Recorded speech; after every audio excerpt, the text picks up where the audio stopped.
Mopay na aga, maayong buntag, and good morning, everyone. This week, I've decided to start a 3-video series where we talk about IELTS, CBT, and OSCE. This week, we are gonna start by talking about IELTS.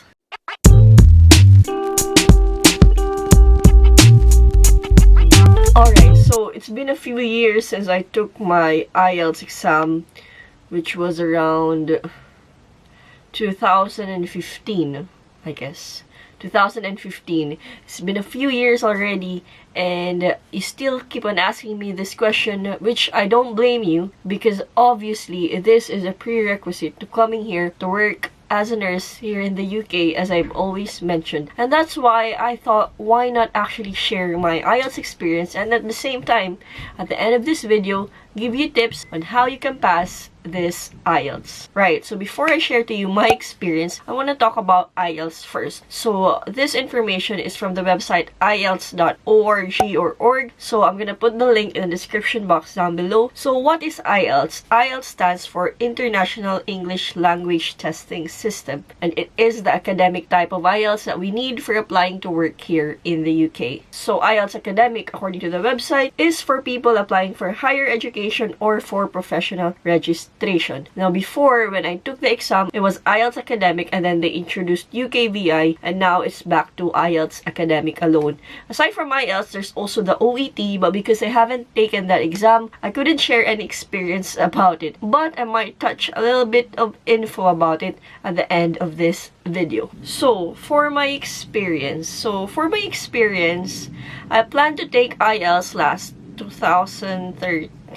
So around that year, and I enrolled myself to a review center. But beforehand, if you have watched my video on how I became a nurse, I also worked as a call center agent before in Makati, Philippines. So I went back to my hometown, Tacloban City, and I worked as a volunteer nurse there. And so I juggled my life between working and at the same time going to the review centers, because my time was limited, or when I enrolled myself to the review center, the schedule of the reviews were limited. I had to go right after my night shifts. So yes, guys, so after a night shift, I went straight to the review center. Well, of course, I get my breakfast, but yeah, I go to the review center and get my reviews. So I'm just really laughing at that experience right now. But I did manage. So I plan to take the exam around November 2013. However, the Yolanda struck the Philippines, specifically my hometown, Tacloban City again. So that plan got cancelled. And afterwards, I did not really know what to do. Will I still continue? And so I just proceeded because I did not have any plans yet. I wasn't certain where I was going. So I thought I'll just continue on reviewing for this English exam. And so I decided to schedule to take this exam again on October 2014. Hold up. Wait a minute. Actually, guys, I'm sorry, but I'm just gonna insert in my video. I got the timeline all wrong. So, November 2013, I was still a volunteer nurse until Yolanda struck Tacloban City. So, I continued volunteering and then enrolled myself 2014 to a review center for IELTS. And it was October 2014 where I planned to take the exam. But then again, another typhoon struck our city. So, I ended up taking the IELTS on January 2015. So I took my IELTS exam in Cebu at the Radisson Hotel. Some details I can't remember, so I apologize if I miss out on certain things. But this one, I remember I took my exam at the Radisson Hotel Cebu, and I actually took it with one of my friends / colleague who is here also now in the UK. But anyways, I took my exam on a specific date, which I don't remember. I took my writing, reading, and listening at the same day. I also took my speaking. So I took all the parts of the exam on just one day, and luckily I passed. So experience-wise, my weakness really is listening, but at the time I had a hard time in writing. I spoke to an actual British person during my speaking exam. So there were two examiners. So one was Filipino, and I had the male British examiner. So that was actually an unforgettable experience because I don't know what the heck I was saying about. But it made sense to them, and I passed. So that's just really my simple IELTS experience. Nothing grand, just a simple person going to take the exam. During my exam as well, there were Japanese people who took the exam. What else? There were also, I think, Koreans who took the exam. There were quite a lot of us who took the exam. And after the exam, it was a bit nerve-wracking because you don't know what's gonna happen or what your result will be. But I think at the end of the day, as long as you actually did your best and you're sure that you practiced real hard and you are confident enough that you gave your best, then I think there's no regrets. If you passed, good for you. But if you fail, I was already anticipating it though, but luckily I passed. So that was my experience, guys. I do suggest that you enroll yourself to a review center, practice a lot, take mock tests, and also visit websites wherein you get sample questions. Visit the website IELTS.org. They actually release sample questions for listening, reading, and the other parts of the exams. And they also give updates about IELTS. So enough of this. It's time now to discuss on what I could advise to help you pass the exam. I'm pretty sure there are a lot of videos out there who has given advice already about passing the IELTS exam, and these are my own opinion, and if they're the same with the others, that's because we encountered the same experience probably. But I hope this one helps, and if I miss some tips, please comment it down below as well so that some of our viewers can actually read it as well and get tips from you viewers too. So of course, first is before the exam, make sure that you eat enough, because remember, an empty stomach affects the mind. So make sure you had enough food. Don't bloat yourself as well to the extent that, you know, we might have emergencies afterwards, but just make sure that you eat the right amount of food before the exam. Also guys, remember to prepare your things, all the required things for you to bring before the exam, so that you don't panic when you're about to go. You just grab your things and you just leave your house straight away, making sure that you actually brought everything. Next tip is, when you're about to go to exam, make sure to remind yourself to deal with this exam seriously. Actually, before even scheduling for an exam date, make sure that you're taking this thing seriously and you're attending your reviews and you're attending mock tests. Because if you don't take this seriously, you might actually be underestimating the exam and end up failing. So deal with this seriously, guys. The money, the amount that you have put on to take this exam is no joke. So make sure that you get your money's worth and pass the exam and go home with flying colors. Right, so I decided to give advice on every bit or every part of the exam. So first up is reading. Of course, when you're taking a reading exam, there's no other way to pass it but to actually practice reading. Read loads of books, guys, and not just any book, but of course, read British books, English books. Read a lot, and also practice reading and at the same time comprehending what you're reading.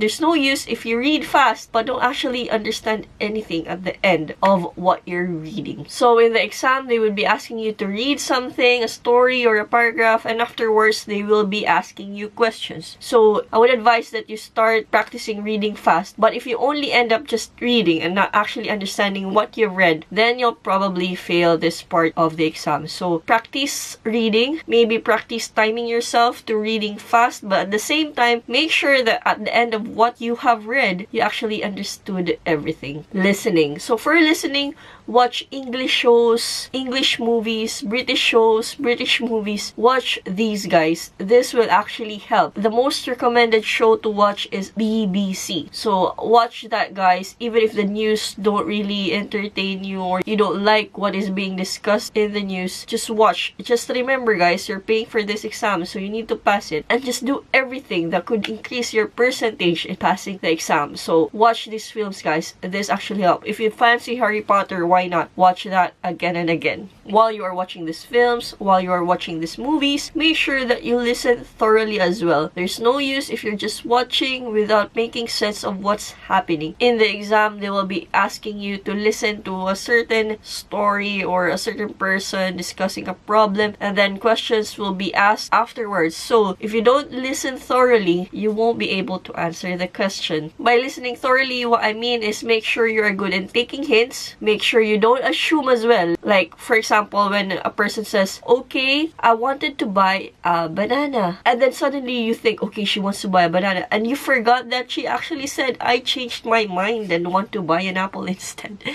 Why did I even think of this sentence suddenly?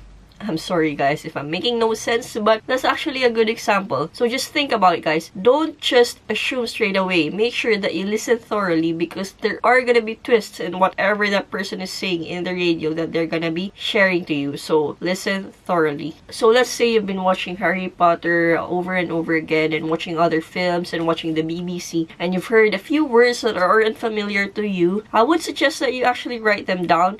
Not only is this gonna help with your reading, because that words may be used on the reading exam, but it can also help you with your creative writing or on your writing exam. Speaking of writing, I would suggest that you practice, and practice again. Yes, guys, there's no end to this practice. You need to practice writing creatively. And also, you need to make sure that before you write, you just don't write straight away, but you have a structure in mind that would actually help you make your writing quicker or make the construction of your thoughts easier. Like, for example, let's say that your content will include an introduction, the body, and the conclusion. So that makes your life easier, guys. It's not just about writing straight away, but it's also writing, making sure that you write quickly, because they will just give you a certain amount of time, and having that construction in mind, or having that introduction, body, and conclusion in mind will actually help you to write faster than just randomly writing. And at the end, you would think this actually makes no sense.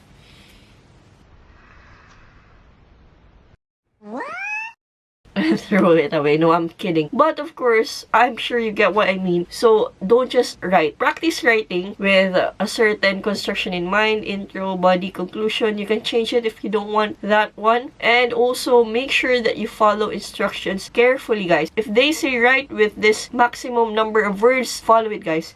I'm not sure if it's the same right now, but in my period, I was advised by my reviewer that if they say to just have this amount of words, just follow it. Don't go over or don't go under it, because they might reduce it on your score. But again, that was like how many years? Like 5 years ago. So 2014. That's gonna be like 6 years ago now. So it must have changed.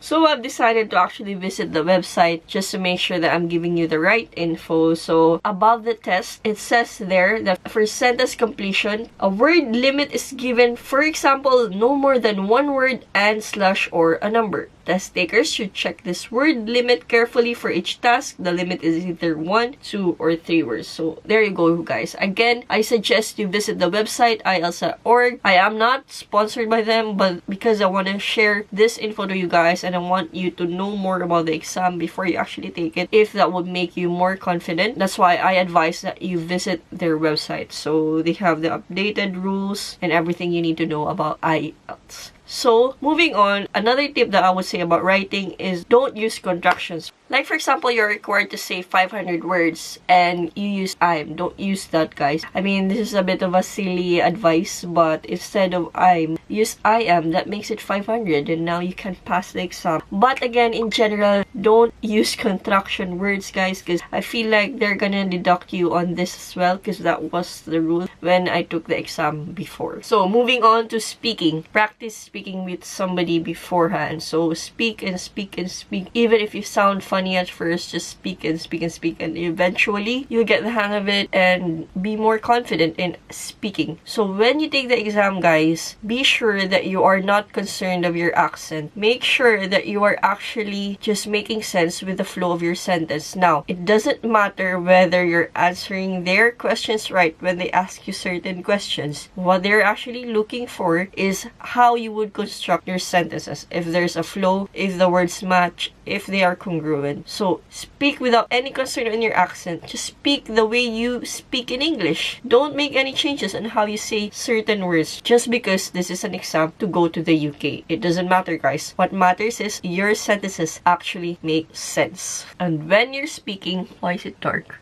And when you're speaking, just think that the person you're speaking to is someone that you know, if that actually helps, just so that you appear confident in front of whoever's examining you. Maybe that will help loosen your nerves if you think that that person is not a stranger and you're just having a normal conversation with. So be confident.